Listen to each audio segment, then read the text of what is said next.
Deməli, salam Qabil bəy, necəsiz? Bir neçə gündür ki, Azərbaycanın müxtəlif yerlərində suda boğulma hadisələri olur. Fövqəladə Hallar Nazirliyinin xilas etmələri, xilas edici işçiləri orada ola müdaxilə etmir. Hətta xalq, yerli insanlar şübhələnirlər ki, Fövqəladə Hallar Nazirliyinin vadalazları, nədir, xilas ediciləri, imkanlı adamları, uşaqları aparır, öldürür, bağlayır suyun dibinə, sonra böyük miqdarda pul qarşılığında çıxardır. İkinci xəbərimiz.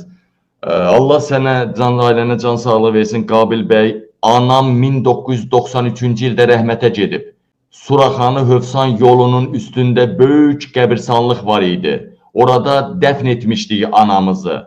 Adil Əliyev icra başçısı, Suraxanıya icra başçısı təyin olunduqdan sonra həmin qəbirstanlığı düppələm düz elədi, dağıtdırdı, torpağını hamarlatdırdı, yeni qəbirstanlıq düzəltdi, qəbirstanlığı yox eləyib, cəmaatın ölülərini yox eləyib, üstündən təzə bir qəbirstanlıq düzəltdi, təmiz buldozerlə, traktorla və qəbir yerlərini 5, 7, 10 min manat arası satır artıq yenidən. O, 2 mərtəbə elədi də, sümükləri qalıb da yerində.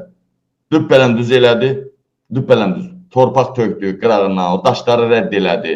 Daşlar da satdı, neynədi. Təzdən düppələn düz elədi, indi qəbirləri satır. Əvvəllər 1000-2000-ə satılan qəbir yerləri indi 5, ən azı 5, maksimum 10 minə satılır. Hər bir qəbir yeri 5 mindən başlayır. Qəbirstanlığın da adını Dədə Qorqud qəbirstanlığı adı verdi. Bir ildən artıqdır anamın qəbrini tapa bilmirik.